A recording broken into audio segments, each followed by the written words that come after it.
survei kepemimpinan nasional Litbang Kompas di 100 hari pemerintahan Prabowo Gibran. Bersama saya Nada Aprilia.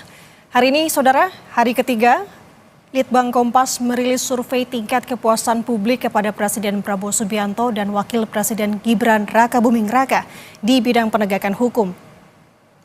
Survei Litbang Kompas ini dilakukan dengan 1.000 responden yang dipilih secara acak dan tersebar di 38 provinsi di Indonesia. Survei ini dilakukan melalui wawancara secara tatap muka yang diselenggarakan pada tanggal 4 hingga 10 Januari 2025. Tingkat kepercayaan survei ini adalah 95% dengan margin of error sekitar 3,10% dalam kondisi penarikan sampel acak sederhana. Survei Litbang Kompas ini sepenuhnya dibiayai oleh Harian Kompas. Saudara, di 100 hari kerjanya citra kepemimpinan Presiden Prabowo berdasarkan survei Litbang Kompas menunjukkan citra sangat baik mencapai 15,7%, lalu responden yang menyatakan citra Presiden baik mencapai 78,4%, sementara yang menyatakan citra kepemimpinan Prabowo buruk sebesar 3,7%. Sejumlah responden juga menyatakan citra Presiden Prabowo sangat buruk sebanyak 0,5% dan yang menyatakan tidak tahu sebanyak 1,7%. Sementara citra kepemimpinan Wapres Gibran Raka Buming Raka menurut hasil survei Litbang Kompas menunjukkan 9,3% sangat baik, lalu 70,6% menunjukkan citra Wapres Gibran baik, sementara 14,2% menunjukkan citra Wapres Gibran buruk, lalu 2,3% menyatakan citra kepemimpinan Wapres Gibran sangat buruk dan 3,6% tidak tahu. Berikutnya kita lihat tingkat kepuasan publik terhadap kinerja pemerintah Prabowo Gibran di bidang penegakan hukum. Yang pertama, menuntaskan kasus hukum, saudara, terkait perampokan, pembunuhan, narkoba, perjudian, terorisme, dan sebagainya. Sebesar 71,8% menyatakan puas. Ini bertambah 15,7%. Sementara 23,5% menyatakan tidak puas. Lalu kedua, yakni ada indikator memberantas suap dan jual beli kasus hukum. Sebesar 57,5% menyatakan puas. Ini bertambah 14,3%. Sementara 37% menyatakan tidak puas, saudara. Ketiga, indikator menuntaskan kasus-kasus kekerasan aparat atau pelanggaran HAM. Sebesar 68,9% menyatakan puas, ini bertambah 13,7%, sementara 27,6% menyatakan tidak puas. Dan yang keempat, terkait menjamin perlakuan yang sama oleh aparat hukum kepada semua warga, 67,3% menyatakan puas, ini bertambah 8,2%, sementara 29,5% menyatakan tidak puas. Dan yang terakhir, memberantas korupsi, kolusi, dan nepotisme. 76,5% menyatakan puas, ini bertambah 22,7%, sementara 19,8% menyatakan tidak puas.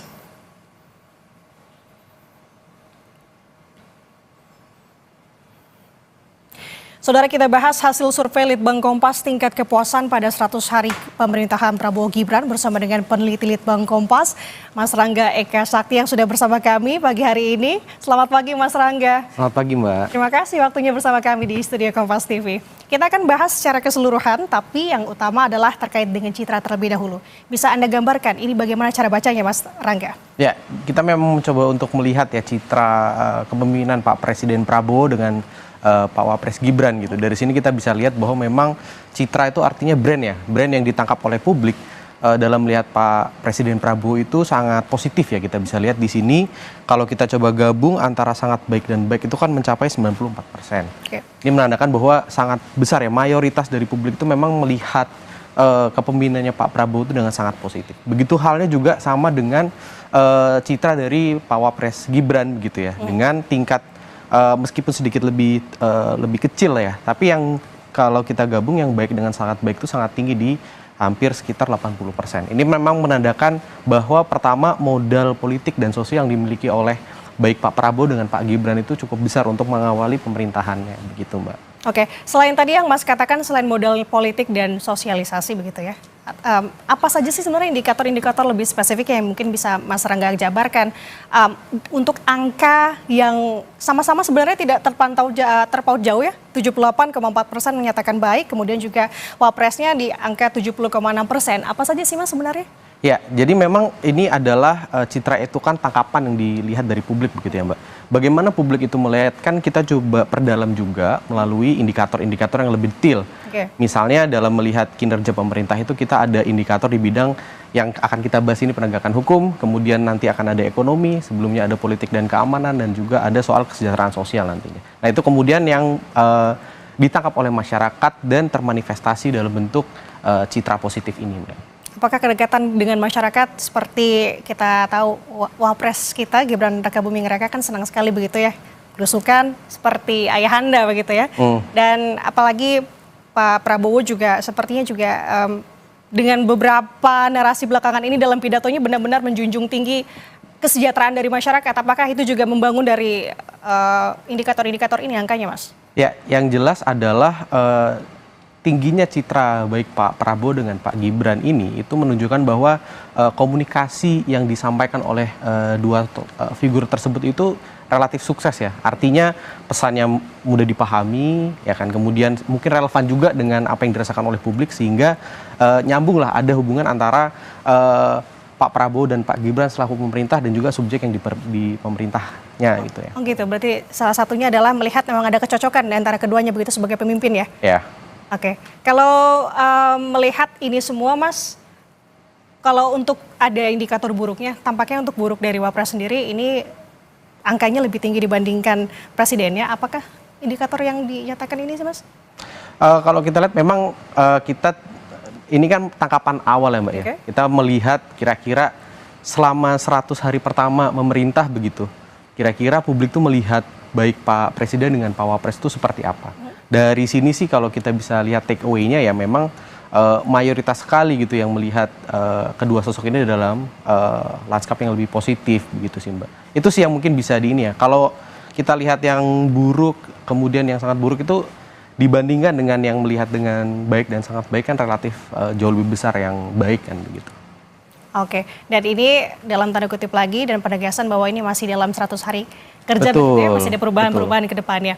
Dan harapkan ini tetap akan terus berlangsung sampai ke depannya. Nah, Mas Rangga, dalam survei Litbang Kompas terkait dengan 100 hari kepemimpinan Presiden Prabowo Gibran dan Wapresnya Gibran, terkait dengan indikator penegakan hukum ini, kenapa ini lebih kepada pidananya dibandingkan dengan perdata? Ya, kalau dalam konteks ini kan kita mencoba untuk mengcapture persepsi publik ya Mbak ya. Persepsi publik itu kan kalau dalam konteks penegakan hukum yang lebih nampak dilihat dan mungkin dirasakan ya secara sehari-hari oleh masyarakat itu kan hukum-hukum pidana ya. Misalnya soal penuntasan kasus hukum gitu, perampokan, pembunuhan, narkoba dan lain-lain itu kan aspek-aspek yang lebih pidana begitu. Sedangkan perdata itu kan urusannya biasanya ya antara person dengan person atau privat dengan privat begitu. Jadi kita melihatnya yang di dalam konteks publiknya begitu Mbak. Oke. Nah kalau ini bisa Anda gambarkan sedikit mungkin Mas untuk spesifiknya per variabel nanti kita akan bahas satu persatu sebenarnya. Tapi apa sih penjelasan bahwa tadi ada penambahan sebesar 15,7% dan semua indikator begitu. Apa sih Mas artinya? Kalau kita tarik ke konteks yang lebih luas ya, naiknya kepuasan di bidang penegakan hukum ini kan sejalan dengan kepuasan secara umum ya. Kepuasan secara umumnya naik. Di tiap indikator naik termasuk juga di indikator bidang penegakan hukum. Itu yang pertama ya. Jadi dalam suasana masyarakat itu euforia juga ya setelah tahun pemilu selesai, kemudian sudah ada pemerintahan yang relatif sudah mapan, sudah siap bekerja, dengan ada euforia itu juga itu membantu untuk mendongkrak ini juga ya, citra dan juga kepuasan itu yang pertama. Dan dari sini kan memang kita lihat hampir semua indikatornya memang naik semua ya. Yang paling tinggi itu ada di memberantas korupsi, kolusi dan nepotisme, dan yang paling rendah itu ada di menjamin perlakuan yang sama oleh aparat di 8,2%. Nah di sini memang kita bisa melihat yang menarik adalah pada umumnya pemberantasan KKN ini dia yang relatif lebih rendah biasanya Mbak dibandingkan dengan yang indikator lain. Nah mungkin tapi nanti detailnya kita bisa bahas di penyebabnya apa nanti kita akan bahas lebih spesifiknya. Oke, kita akan keep dulu, kita akan bahas satu persatu, ada beberapa indikator di sini. Jadi jangan kemana-mana, saudara tetap bersama kami di Breaking News Kompas TV.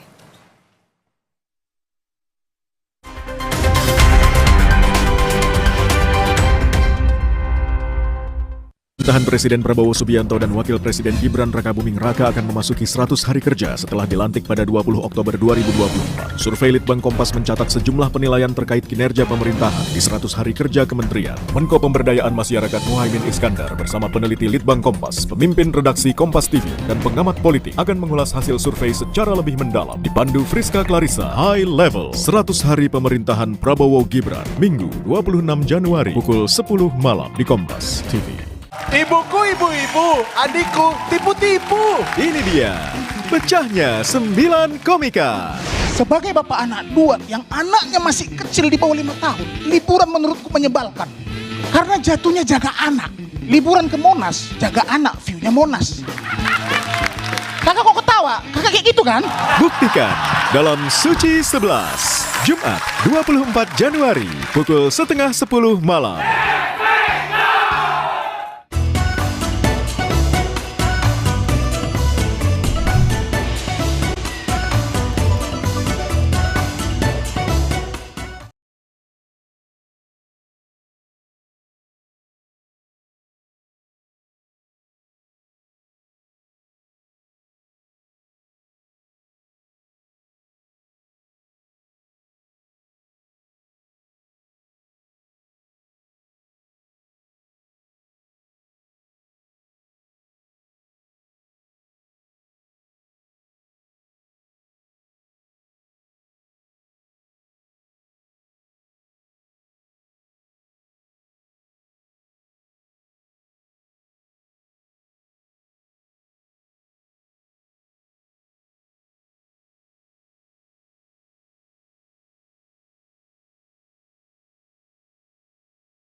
Saudara, Anda kembali menyaksikan Breaking News Kompas TV, di mana hari ini Litbang Kompas baru saja merilis hasil survei terkait 100 hari Prabowo Gibran bekerja dengan bersama saya Nanda Aprilia. Sudah hadir bersama saya Mas Rangga Eka Sakti, peneliti Litbang Kompas, yang tadi kita sudah membahas sedikit terkait hal ini. Nah, kita akan bahas masing-masing indikator ya Mas ya. Dimulai dari indikator pertama, menuntaskan kasus hukum, perampokan, pembunuhan, narkoba, perjudian, terorisme. Ini untuk lebih detailnya, bagaimana Mas membaca ini semua? Ya, jadi dari sini kan terlihat ya bahwa yang puas tuh cukup besar, 71,8%. Meskipun masih ada cukup besar juga yang kurang puas ya, sekitar seperempatnya lah, 23,5%. Dibandingkan dengan pengukuran sebelumnya di Juni 2024, memang ini peningkatannya juga cukup baik ya, 15,7%. Nah ini kan menunjukkan bahwa tadi ya, publik itu melihat bahwa terutama mungkin dalam konteks yang lebih sehari-hari ya, ini kan kasus-kasus pidana nih. Itu laporan-laporan, kasus-kasus secara umum kita lihatnya di Indonesia ya, masyarakat tuh melihatnya oh sudah cukup baik ditanggapi oleh pemerintah. Itu yang mungkin kita bisa tangkap ya dari hasil survei ini, Mbak. Oke. Untuk tingkat kepuasan, apakah ini dikatakan bisa cukup tinggi atau seperti apa Mas Rangga? Kalau kita merujuk ke proses kita coba mengukur ya dari 2019 sampai sekarang, ini terbilang sih cukup tinggi ya, karena biasanya ini masih, kalau kita bandingkan dengan yang sebelumnya saja kan 71,8% sekarang dengan penambahan 15,7%, itu berarti sebelumnya kan hanya di kisaran 60-an% gitu ya, bahkan mungkin nggak sampai. Nah ini berarti memang kalau kita coba kontekskan dalam hal itu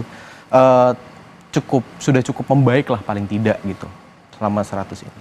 Oke, apakah ini juga melihat dalam kurun waktu bekerjanya kepemimpinan Prabowo Gibran masih belum ada kasus yang cukup berarti terkait dengan tadi indikator ini? Di satu sisi mungkin kan untuk kita memotong benar-benar fix begitu ya, antara 100 hari ini kan mungkin publik tuh juga tidak bisa terlalu ini ya mental space-nya. Tapi kita melihat bahwa paling tidak ya yang dirasakan publik akhir-akhir ini ketika data ini dikolek begitu ya, itu memang seperti itu Mbak, ada paling tidak perbaikan yang dirasakan oleh masyarakat gitu. Oke, kita akan bergeser lagi ke indikator lainnya Mas. Di sini memberantas suap dan jual beli kasus hukum dengan kepuasan 57,5% menyatakan puas, bertambah 14,3%, sementara 37% menyatakan tidak puas, dan yang menjawab tidak tahu sebesar 5,5%. Kita akan berganti untuk melihat grafiknya. Oke, sebenarnya sudah terlihat Mas di layar kaca saat ini, pemirsa juga bisa menyaksikan. Ya. Bisa Anda jabarkan dan jelaskan ini Mas, angkanya juga apa indikator yang bisa mempengaruhi? Ya, di sini kalau ini ya memberantas suap dan jual beli kasus hukum ini jadi salah satu yang mengganjal kalau kita bisa bilang ya di survei kita kali ini ya soal penegakan hukum begitu. Dari sini kan terlihat yang mengaku puas itu 57,5% begitu ya. Sedangkan yang mengaku tidak puas tuh cukup tinggi nih dibandingkan dengan indikator lainnya 37%. Itu artinya lebih dari sepertiga dari masyarakat itu tidak puas nih dengan indikator di bidang ini gitu. Nah, meskipun masih ada koreksi atau penambahan ya dari pengukuran sebelumnya di Juni 2024 sebesar sekitar 14%. Kenapa? Kejanggalan apa tuh Mas?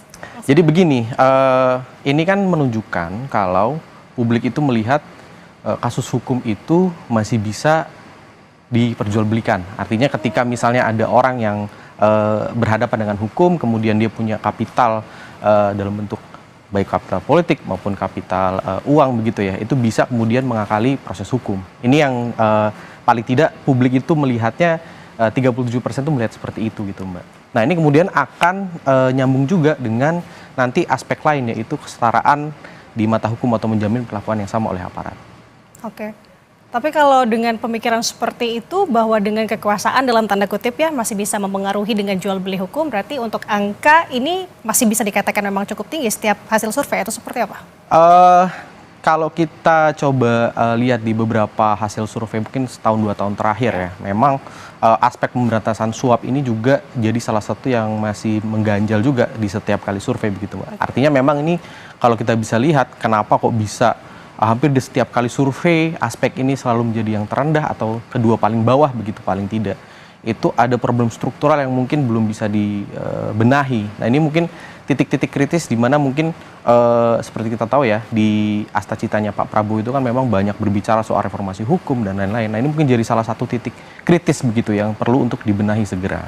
Oke, meskipun kita tahu dalam 100 hari kerja pemerintahan Prabowo Gibran ada beberapa kasus seperti kita tahu yang sempat menjadi sorotan adalah kasus Ronald Tanur, di mana hakim juga disogok. Ini berarti tidak berpengaruh apa-apa dalam indikator ini? Ya, mungkin terkhusus kasus itu ya, itu bisa jadi berpengaruh juga ya, karena itu cukup diperhatikan oleh publik, kemudian kasusnya cukup menghebohkan ya, itu ya, di mana terdapat barang bukti yang sebegitu mengagetkannya begitu ya.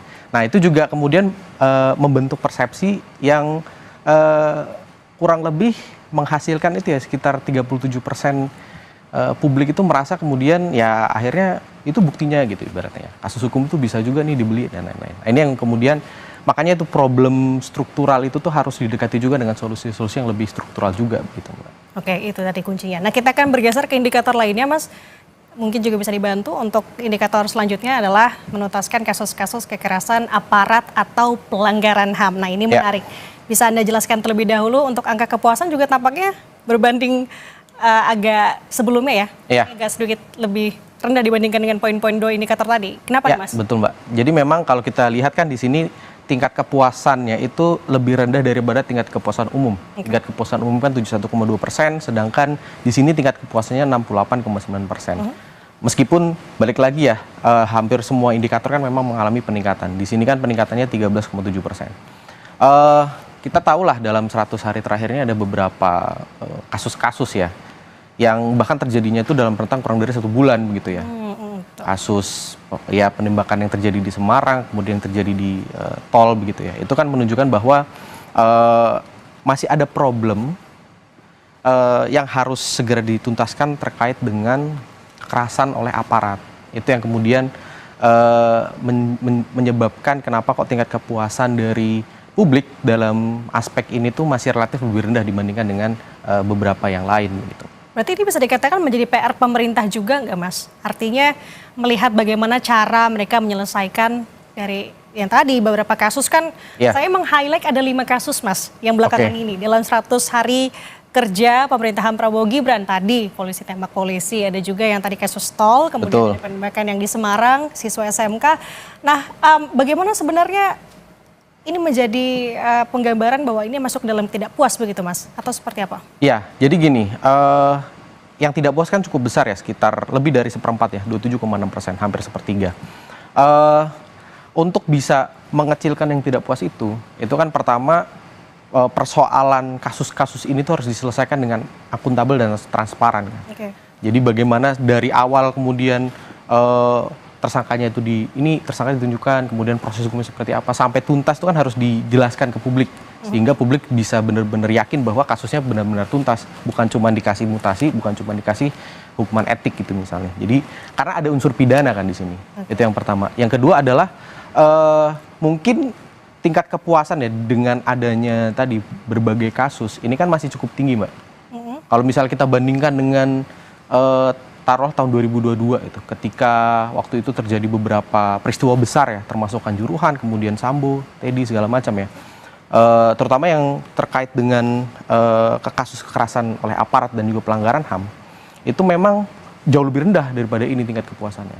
Nah, mungkin kalau saya bisa baca, beberapa peristiwa tadi itu dibaca oleh publik dalam konteks kesalahan yang personal, jadi satu oknum atau segelintir oknum, bukan persoalan struktural.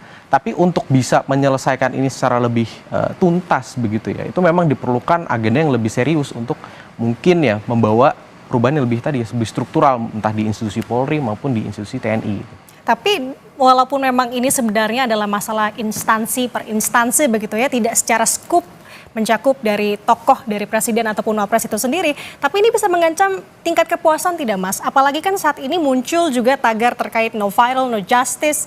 Nah itu apakah bisa berpengaruh bahwa buat apalah ngelapor kayak gitu-gitu Mas? Pemikiran seperti itu yang sehingga akhirnya menurunkan tingkat kepuasan lagi itu tadi? Pasti, makanya tadi ya ketika misalnya yang dirubah itu bukan cuman kasuistik ya, jadi bukan cuman responsif ada satu, responsif itu udah pastilah harus, karena ketika ada satu kasus yang besar pasti atensi publik ke sana.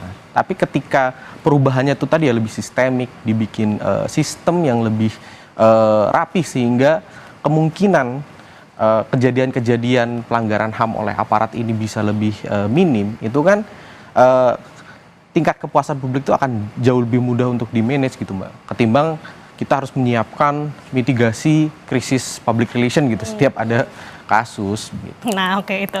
Nah ini kalau bahas soal ini kayak panjang ya Mas, kita akan bergeser lagi ke indikator lain Saudara. Terkait masih dengan bidang penegakan hukum, selanjutnya ada indikator menjamin perlakuan yang sama oleh aparat hukum kepada semua warga dengan tingkat kepuasannya di 67,3%. Dan tidak puasnya di 29,5%. Kalau melihat dari tingkat tidak puasnya dibandingkan yang tadi, ini tampaknya cukup lebih tinggi angkanya dibanding yang tadi. Ya. Tingkat puasnya juga sebenarnya sama, tidak terpaut jauh begitu Mas. Ya. Bagaimana nih Anda membacanya? Ini memang jadi salah satu yang jadi ya, ini nyambung juga dengan persoalan suap dan jual beli hukum. Jadi ketika misalnya publik itu melihat bahwa hukum itu bisa diperjualbelikan, kemudian suap untuk jual beli hukum itu masih marak, muncul juga persepsi di masyarakat bahwa tidak semua orang tuh kemudian punya posisi yang setara di mata hukum. Siapa yang kemudian bisa mempunyai tadi ya kapital, punya modal untuk disalurkan ketika sedang berhadapan dengan hukum, itu posisinya mungkin leverage-nya lebih tinggi gitu dibandingkan dengan mereka yang tidak punya. Nah, ini yang kembali lagi perlu akhirnya dibenahi dengan sistem yang lebih serius begitu Mbak. Ketika tadi ya ada satu kasus yang muncul yang mirip misalnya dengan kasusnya Tanur gitu misalnya ya, ketika secara gamblang terjadi penyuapan begitu ya, itu akan pasti mempengaruhi tingkat kepuasan di bidang yang ini nih, dan juga tadi suap dan jual beli hukum.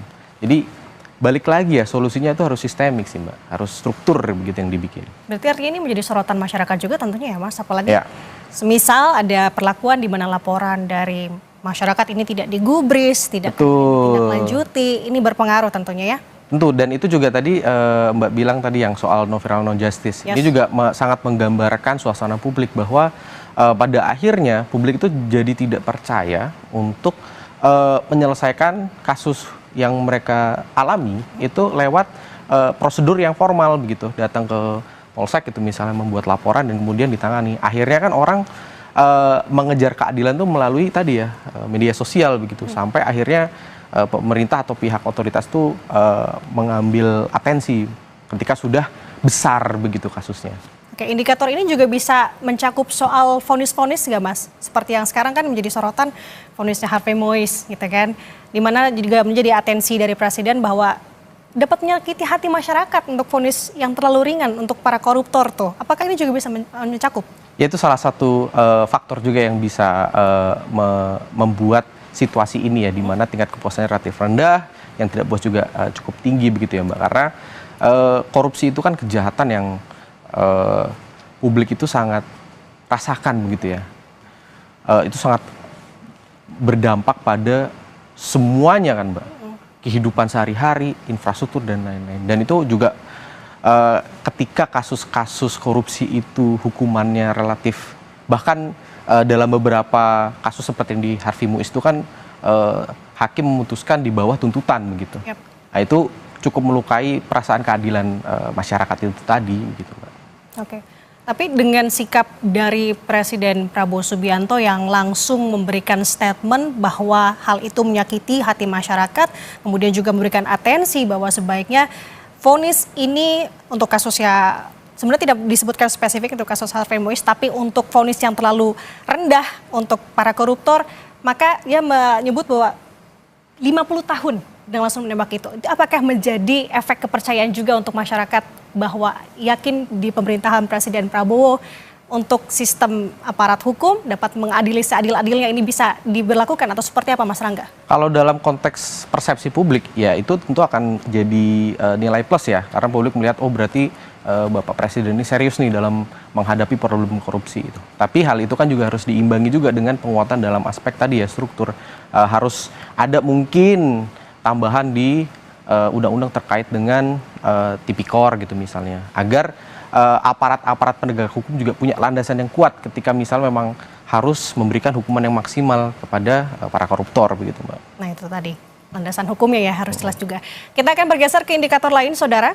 Kita lihat di sini masih dengan bidang penegakan hukum.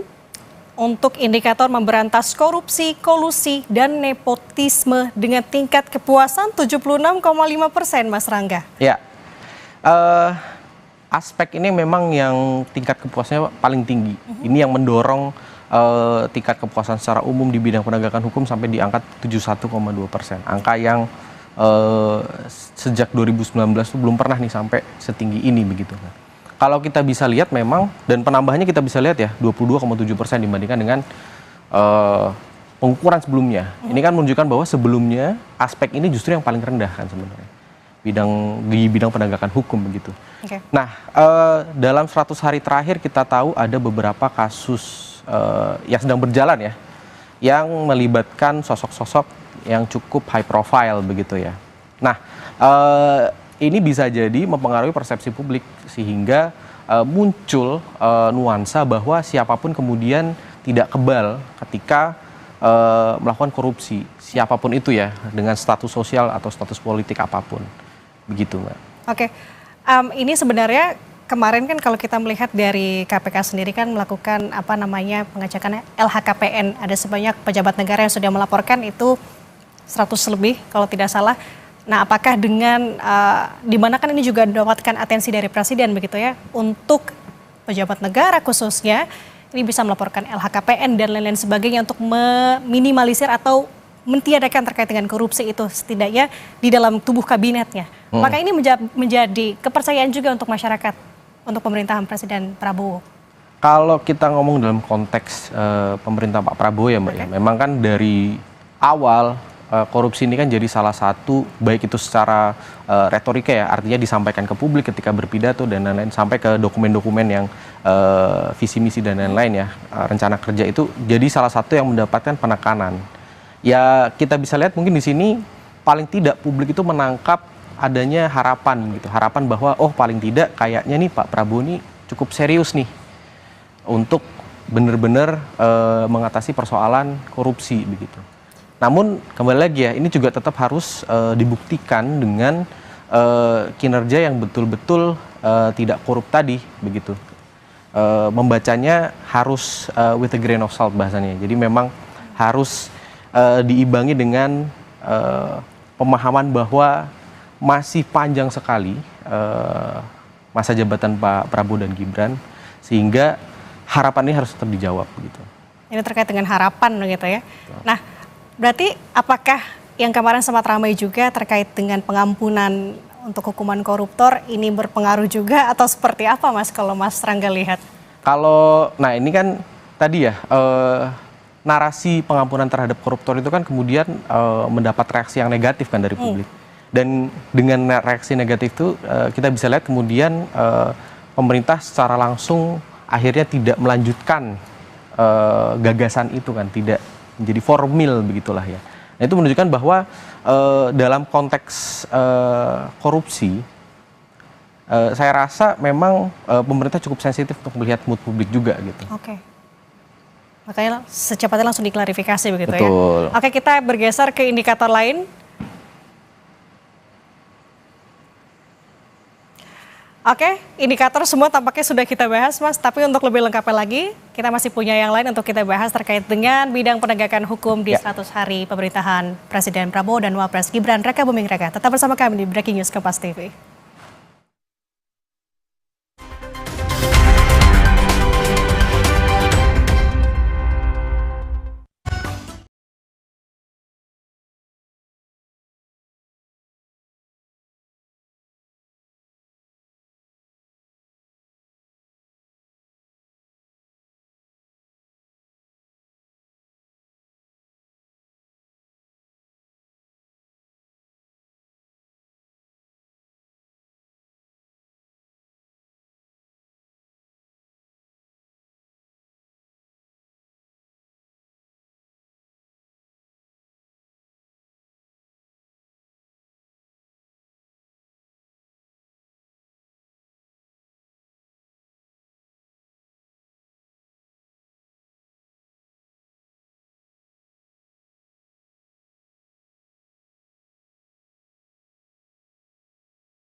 Saudara, Anda kembali menyaksikan Breaking News Kompas TV, di mana Litbang Kompas baru saja merilis hasil survei terkait 100 hari Prabowo Gibran bekerja. Bersama saya Nanda Aprilia dan sudah hadir pula Mas Rangga Eka Sakti, peneliti Litbang Kompas. Saudara, Litbang Kompas mensurvei tingkat kepuasan publik terhadap pemerintahan Prabowo Gibran dalam 100 hari masa jabatannya melalui 1.000 responden yang dipilih secara acak dan tersebar di 38 provinsi. Survei ini dilakukan melalui wawancara secara tatap muka yang diselenggarakan pada tanggal 4 hingga 10 Januari 2025. Tingkat kepercayaan survei ini mencapai 95% dengan margin of error sekitar 3,10% dalam kondisi penarikan sampel acak sederhana. Survei Litbang Kompas ini sepenuhnya dibiayai oleh Harian Kompas. Saudara, kami tampilkan kembali infografik mengenai tren tingkat kepuasan publik terhadap kinerja penegakan hukum yang terekam oleh Litbang Kompas dalam periode Maret 2019 Januari sampai Januari 2025. Menjelang akhir periode pemerintahan Joko Widodo dan Yusuf Kala, tingkat kepuasan publik terhadap kinerja penegakan hukum oleh pemerintah nyaris menyentuh angka 62,5%. Angka ini mengalami pasang surut pada periode pemerintahan Joko Widodo, Ma'ruf Amin, hingga akhirnya konsisten meningkat sejak Juni 2024 hingga Januari 2025. Di mana jelang 100 hari masa pemerintahan Prabowo Subianto dan Gibran Rakabuming Raka, angka kepuasan publik terhadap kinerja penegakan hukum pemerintah menyentuh angka 72,1%. Nah, kita bedah tingkat kepuasan publik terhadap kinerja bidang hukum terkait dengan hal ini. Mas, tadi untuk tingkatnya 71%. Ini kalau melihat dari angka sebelumnya, ini lebih tinggi, benar demikian atau gimana, Mas? Iya, betul. Jadi kalau kita coba tarik ini dari Maret 2019 ya, Mbak, sampai terakhir kita Januari 2005, memang titik Januari 2025 ini menjadi yang paling tinggi gitu selama 5-6 tahun terakhir. Kita bisa lihat memang pertama ya, Mbak ya, tingkat kepuasan masyarakat dalam aspek bidang kerja penegakan hukum ini memang dipengaruhi oleh sejumlah kejadian-kejadian besar. Okay. Kalau misalnya kita tarik lagi ke belakang tahun 2014, 15 gitu ya, awal-awal periode Pak Jokowi 1 begitu ya, itu kan tingkat kepuasannya bahkan agak lebih rendah daripada 51% ini. Karena waktu itu sempat ada kasus hukum yang cukup besar, yakni antara institusi KPK dengan institusi Polri pada saat itu, Cicak versus Buaya. Kemudian kalau kita bisa lihat juga di Oktober 2022 itu titik terendahnya ya, mulai dari Juni 2022, Oktober 2022 sampai baru terkoreksi di 2023. Kenapa itu kita demikian, bisa lihat karena memang 2022 itu jadi tahun yang kita bisa bilang cukup kritis gitu dalam konteks penegakan hukum. Di situ ada kasus Sambo, di situ ada kasus Kanjuruhan, ada kasus Teddy. Jadi benar-benar kasus-kasus yang skalanya itu sangat masif begitu ya, sangat besar sehingga punya kekuatan untuk merubah persepsi publik secara luar biasa begitu. Nah, mungkin dalam konteks sekarang ya kita memaknai kenapa kok bisa 72,1%, angka yang belum pernah terjadi. Bahkan untuk nyentuh 70% aja selama 5 tahun ini belum pernah kan. Oke. Itu memang ada 2 faktor tadi ya. Faktor pertama adalah euforia publik bahwa ini rezim baru, kemudian Harapan baru, pemerintahan baru, kantor baru, semua itu masih dalam suasana yang gembira, yang happy ya, dengan adanya tadi perhelatan politik yang sukses gitu. Itu yang pertama. Jadi posisinya euforia ini publik. Kemudian yang kedua adalah tidak ada kasus hukum dengan magnitudo yang sebesar beberapa kasus yang saya sebutkan tadi misalnya gitu ya, sampai punya kekuatan untuk merubah persepsi publik secara masif dan merata begitu ya. Itu yang kedua. Dan yang ketiga memang kita juga bisa lihat retorika atau bagaimana Bapak Prabowo dan Pak Gibran, terutama Pak Prabowo ya, dalam menanggapi kasus-kasus hukum, kemudian memberikan afirmasi terhadap agenda-agenda perbaikan hukum ke depannya, itu juga bisa menimbulkan harapan, menimbulkan paling tidak selama 100 hari, karena kan 100 hari ini kan waktu yang cukup sempit ya. dalam satu pemerintahan untuk membuktikan apapun begitu. Itu ditangkap sebagai publik, oh paling tidak ini akan ada sesuatu ke depannya dalam hal penegakan hukum gitu. Yang dikonversi misalnya menjadi aturan yang lebih ketat terhadap korupsi, kemudian suap yang lebih sedikit, dan so on so forth begitu Mbak. Dan sikap tadi tampaknya cukup bisa dikatakan efektif begitu, sehingga Untuk, tadi angkanya naik. Ya, untuk tadi meningkatkan persepsi publik. Ini kan kita membacanya dalam konteks persepsi publik ya, yang tentu perlu diimbangi dengan tadi ya aspek kritis, yaitu bagaimana kemudian persepsi ini direalisasikan dalam bentuk-bentuk yang lebih konkret begitu. Oke, kita kan bergeser ke indikator lain Mas, untuk selanjutnya status sosial ekonomi. Kita bisa lihat di sini, di mana kepuasan publik terhadap kinerja bidang hukum pemerintahan Prabowo Gibran berdasarkan status sosial ekonomi para responden terbagi menjadi 4 kelas. Saudara, pada status sosial ekonomi, responden kelas bawah tingkat kepuasan mencapai 78,0%. Pada status sosial ekonomi responden kelas menengah bawah tingkat kepuasan mencapai 73,3%. Pada status sosial ekonomi responden kelas menengah atas tingkat kepuasan mencapai 63%. Pada status sosial ekonomi responden atas tingkat kepuasan mencapai 49,1%. Ini sudah saya bacakan. Cara bacanya gimana nih Mas? Tampaknya juga untuk responden di status sosial bawah ini cukup tinggi. Ya. Kalau kita lihat grafik ini ya, memang kelihatan ada sebuah tren lah, tren bahwa semakin mapan kelompok sosial itu, semakin dia kritis terhadap penegakan hukum kan di sini. Yang paling tinggi di responden sosial ekonomi bawah begitu ya, 78%. Kontras sekali dengan kelompok responden di sosial ekonomi atas begitu. Ini kurang lebih kalau saya lihat ya akan selaras dengan tingkat pendidikan kemungkinan nanti kita akan juga bahas ya. Itu kurang lebih akan trennya sama. Kenapa? Karena isu hukum dan penegakan hukum itu kan isu yang mungkin relatif elit ya.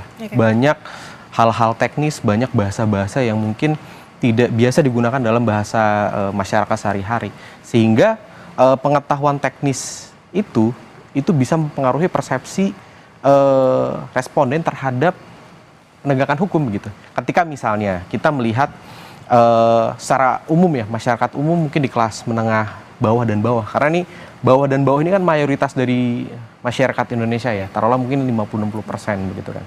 Sedangkan sisanya di menengah atas dan atas. Jadi mayoritas publik kan melihatnya itu sangat positif, 78%, 73,3%. Dalam hal misalnya tadi ya, ada satu kasus korupsi, kemudian dinilai terlalu rendah, kemudian pemerintah itu dalam konteks ini presiden gitu ya, memberikan sinyal bahwa oh, ini terlalu rendah, kita harus tinggikan segala macam gitu. Dari luar begitu ya, dari permukaan kan terlihat bahwa wah ini adalah upaya yang luar biasa dari pemimpin kita, bagaimana caranya untuk memberantas korupsi dan lain. Tapi ketika kita masuk ke substansi hukumnya, ini kan menjadi persoalan yang berbeda begitu. Orang yang punya pengetahuan hukum kemudian mempertanyakan kok bisa misalnya, kenapa kok bisa? Pertama tuntutannya misalnya di bawah dari tuntutan begitu ya, putusannya. Kemudian apakah kemudian tidak ada bukti yang lebih kuat kah? Atau apakah mungkin sebenarnya kita itu butuh peraturan perundangan yang lebih ketat terhadap korupsi kah? Jadi ngelihatnya beda gitu Mbak. Apa yang dilihat positif di kelompok masyarakat bawah dan menengah bawah belum tentu dilihat positif oleh kelompok menengah atas dan atas yang mungkin lebih punya akses ke informasi dan pengetahuan yang lebih dalam konteks penegakan hukum. Nah, hal-hal tadi yang Mas Rangga sampaikan ini mempengaruhi tingkat kepercayaan untuk kalangan kelas atas begitu? Betul Mbak. Kurang lebih begitu. Kenapa kok bisa tadi ya menjawab trennya bisa seperti ini, ada kontras yang luar biasa begitu. Ini kan beda dengan mungkin ya konteks ekonomi yang orang itu lebih bisa merasakan dalam kehidupan sehari-hari begitu. Kalau harga naik itu kan semua orang ngerasain. Orang beli ke minimarket gitu, harganya naik 10-20%. Orang kan dari yang kelas bawah sampai atas itu merasakan. Tapi kalau kasus hukum, orang mendekatinya kan apalagi kasus hukum yang skalanya besar begitu ya, nasional. Orang hanya bisa mendekati itu dengan membaca berita gitu misalnya, atau dia menonton TV begitu.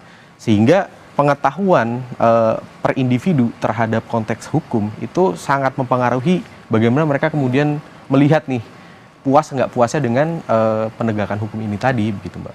Nah itu menjadi perbedaan juga yang tadi Mas katakan cukup jomplang dalam masa sehari-hari. Nah tadi juga Mas Rangga katakan bahwa kita akan melihat juga dari tingkat pendidikannya seperti apa kalau ini untuk status sosial ekonomi. Kalau untuk pendidikan juga tampaknya tidak jauh berbeda. Betul. Gimana nih Mas untuk memaknai dari angka-angka ini? Ini kurang lebih kesimpulannya mirip ya, karena pasti integral, pasti kemudian tadi ya kelompok responden yang bawah, menengah bawah itu kan dia berkumpul di tingkat pendidikan dasar sampai menengah. Sedangkan menengah atas dan atas itu umumnya biasanya yang memiliki tingkat pendidikan tinggi begitu. Ini makin mengafirmasi bahwa persepsi publik terhadap kinerja bidang hukum ini memang dipengaruhi oleh konteks pengetahuan tadi ya. Bagaimana kemudian publik itu merespons kejadian-kejadian hukum dan memproses informasi itu begitu. Ketika mereka mungkin lebih teredukasi, mereka punya pengetahuan hukum yang lebih, mereka akan cenderung lebih kritis gitu melihat apa yang sedang terjadi dalam konteks penegakan hukum. Dia tidak hanya akan melihat misalnya yang tadi ya sinyal-sinyal yang diberikan oleh pemerintah itu sebagai sesuatu yang taken for granted, artinya ya sudah itu akan terjadi. Padahal misalnya nih dalam konteks satu proses penuntasan kasus korupsi, gitu. Ketika misalnya pun ya presiden sebagai kekuasaan eksekutif tertinggi memberikan sinyal atau perintah bahkan ya, untuk ini coba ditingkatkan atau diselesaikan dengan lebih keras begitu ya hukumannya, itu kan ada proses hukum yang harus berjalan gitu. Misalnya Kejagung dia harus banding lagi ke MA dan lain-lain. Itu kan proses hukum yang mungkin nggak semua orang tuh punya kemampuan dan kemauan untuk bisa memahami gitu. Ibaratnya kasus tadi kan mungkin bisa selesainya mungkin setahun, 2 tahun, bahkan mungkin lebih begitu. Itu yang kemudian kenapa kok tadi ya di secara sosial ekonomi dan juga secara tingkat pendidikan ini terlihat tren yang sangat kontras begitu antara yang rendah dengan yang tinggi begitu. Nah, apakah kontras juga dengan perbandingan usia? Kita lihat. Nah, bagaimana nih Mas? Kalau untuk usia malah justru di atas 60 tahun ini tingkat kepercayaannya tinggi. Ya, kalau saya membacanya sih mungkin begini Mbak. Kalau dalam konteks usia, justru yang menarik itu di kelompok 24 sampai 40 tahun. Jadi kelompok-kelompok Gen Z milenial inilah yang mungkin kebanyakan yang milenial ya, yang mungkin dia sudah mengalami, dia punya akses yang cukup luas terhadap informasi ya, sudah cukup melek digital, mereka sudah cukup fasih lah ya untuk mencari informasi, dan mereka cukup mengalami konteks hukum yang cukup luas. 24-40 tahun kan ada mungkin paling nggak 5 sampai 10 tahun ke belakang tuh udah melihat gitu loh Mbak, apa aja yang sudah terjadi begitu. Sehingga melihat kasus-kasus yang terjadi dalam konteks penegakan hukum ini lebih kritis dibandingkan dengan mungkin yang lain begitu ya. Di kelompok usia muda di bawah 23 tahun mungkin baru bisa milih, baru bisa ya kan masih cukup melihat kasus hukum ini ya permukaan lah, masih mungkin belum punya kemampuan informasi yang cukup luas dengan yang lebih senior begitu. Sedangkan yang 76,1% dan juga 79,4% di umur yang lebih senior ya 41 sampai 60 tahun itu mungkin kalau saya lihat ya mereka mungkin melihatnya dalam konteks yang lebih struktural. Artinya tadi tidak ada satu kasus yang sangat besar yang kemudian membuat mereka merasa ini ada kesalahan fatal nih dalam penegakan hukum gitu sih. Kalau bisa kita lihat gitu ya Mas, dari indikator-indikator tadi sebelumnya, angkanya memang kebanyakannya di atas 50%. Apa yang menjadi tantangan dari pemerintahan Prabowo Gibran untuk kemudian bisa menjaga angka-angka ini agar tetap eksistensi, agar tetap seperti ini? Ya, ibaratnya kalau kata orang-orang ya, kan semakin di atas, anginnya semakin kencang. Pasti juga sama halnya dengan ini ya, semakin tinggi ekspektasi publik. Tingkat kepuasan ini kan kalau dalam konteks 100 hari ya, mungkin kita juga bisa maknai sebagai ada harapan juga di situ. Harapan bahwa di kemudian hari itu kerja-kerja dalam konteks ini di bidang penegakan hukum akan semakin baik. Atau paling tidak sebaik sekarang lah, sebaik dengan janji-janji yang diberikan oleh pemerintah. Apabila harapan itu tidak dipenuhi oleh pemerintah, tidak menutup kemungkinan kemudian tingkat kepuasan itu akan menurun begitu dalam pengukuran berikutnya. Terlebih lagi dalam bidang penegakan hukum ini kejadian-kejadian yang tidak terduga kan, Mbak. Siapa yang bisa menduga apa yang terjadi dengan kasus Sambo misalnya atau Kanjuruhan begitu ya, yang sangat masif itu bisa merubah persepsi publik dalam waktu yang instan gitu. Dan bahkan bisa kemudian menimpa kerja-kerja yang sebelumnya sudah dilakukan oleh pemerintah dalam konteks ini. Nah, itu yang perlu, kenapa saya tekankan lagi perubahannya struktural, karena ketika mitigasi yang dilakukan hanya kasuistik, ketika ada satu kasus besar yang meledak begitu, kerja-kerja kasuistik tadi tidak akan mampu untuk menutupi kekecewaan publik. Itu yang harus jadi poin kritis mungkin ya yang bisa dilakukan oleh pemerintah ke depannya. Sikap ya Mas, bisa digarisbawahi sikap pemerintahan seperti apa dengan perubahan-perubahan cepat itu. Oke, kita masih ada informasi-informasi lainnya, tapi tetap bersama kami saudara. Informasi lainnya akan kami hadirkan usai jeda.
Anda kembali menyaksikan Breaking News Kompas TV bersama saya Nanda Aprilia dan bersama dengan saya peneliti Litbang Kompas Rangga Eka Sakti. Saat ini Saudara Litbang Kompas mensurvei tingkat kepuasan publik terhadap pemerintah Prabowo Gibran dalam 100 hari masa jabatannya melalui 1.000 responden yang dipilih secara acak dan tersebar di 38 provinsi di Indonesia. Survei ini dilakukan melalui wawancara secara tatap muka yang diselenggarakan pada tanggal 4 hingga 10 Januari 2025. Tingkat kepercayaan survei ini mencapai 95% dengan margin of error sekitar 3,10%. Dalam kondisi penarikan sampel acak sederhana, survei Litbang Kompas ini sepenuhnya dibiayai oleh Harian Kompas. Mas Rangga, tadi kita sudah bahas banyak sekali indikator-indikator, kita bisa melihat lagi terkait dengan penegakan hukum secara garis besar dari indikator-indikator ini, apa yang kemudian menjadi evaluasi untuk pemerintah Prabowo Gibran? Kalau kita mengingatkan ada asta cita yang digaungkan, apalagi soal hukum, ada reformasi hukum, apa yang bisa Anda... Ya, jadi untuk konklusi juga ya Mbak ya, bahwa kalau kita lihat memang tingkat kepuasan di bidang penegakan hukum ini kan peningkatannya cukup besar tadi ya, 14,7%, kemudian all time high dari 2019 begitu. Namun kalau misalnya kita bisa dibandingkan dengan bidang kerja lain, sebenarnya bidang kerja penegakan hukum itu yang paling rendah tingkat kepuasannya dibandingkan dengan yang lainnya. Yang lain itu berapa sampai 80% lebih. Itu yang pertama ya, bahwa meskipun naik, ini masih menjadi titik kritis dari kinerja pemerintah sebetulnya. Itu yang pertama. Yang kedua, ini juga sejalan dengan agenda tadi, reformasi hukum yang disampaikan oleh Bapak Prabowo terutama ya, dari zaman kampanye sampai sekarang sudah menjabat begitu. Namun kalau kita bisa lihat memang sampai saat ini paling tidak ya, itu kan belum ada konsepsi yang lebih clear terkait dengan reformasi hukum. Apa itu reformasi hukum, bagaimana bentuknya, itu kan memang masih belum ada paling tidak dokumen yang resmi yang menyatakan ini bentuknya seperti ini. Gitu. Masih dalam sesuatu yang abstrak, masih konsep gitu kan. Nah, mungkin survei yang kita lakukan ini itu bisa jadi paling tidak menunjukkan ada beberapa hal loh yang publik lihat dan itu perlu untuk segera dibenahi. Yang pertama misalnya soal pemberantasan suap dan jual beli kasus hukum, di mana tingkat ketidakpuasan yang paling tinggi 37%, tingkat kepuasannya paling rendah hanya di kisaran 57,5%. Artinya apa? Artinya memang publik itu masih melihat bahwa ada problem struktural nih, di mana hukum yang harusnya rigid, yang harusnya tidak bisa dirubah-rubah lagi, itu ternyata masih bisa dengan menggunakan tadi suap dan jual beli begitu. Itu yang pertama. Itu problem struktur yang harus dibenahi dan mungkin bisa didekati lewat agenda reformasi hukum. Itu yang pertama.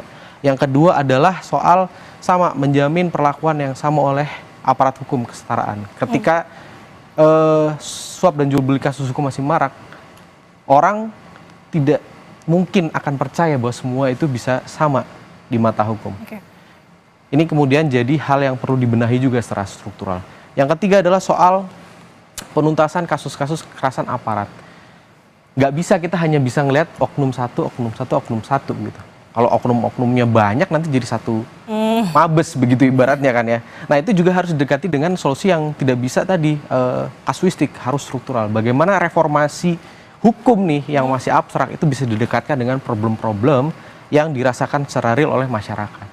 Dan tadi ya perubahan agenda reformasi hukum ini saya rasa akan bisa membawa perubahan yang lebih dirasakan atau mungkin bisa menjaga tingkat kepuasan publik ini dibandingkan dengan aksi-aksi performatif. Mungkin sekarang kita lihat aksi-aksi performatif artinya yang menunjukkan ke publik ya bahwa ini akan ada ini akan ada itu. Itu dalam jangka waktu pendek mungkin bisa mendongkrak. Salah satunya kan di soal pemberantasan korupsi ya.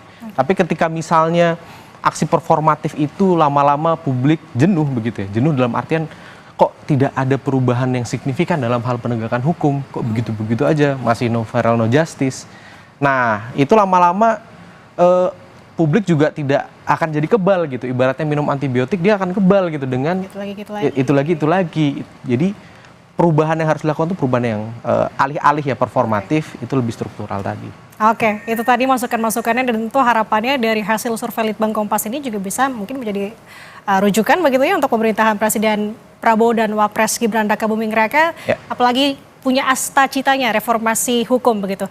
Baik, itu tadi penjabarannya. Terima kasih Mas Rangga sudah bersama dengan kami di Breaking News Kompas TV. Sehat selalu Mas Rangga. Terima kasih, sehat selalu. Dan saudara, kita tutup Breaking News Kompas TV. Saya Nanda Aprilia mewakili tim yang bertugas pamit undur diri. Terima kasih, sampai jumpa.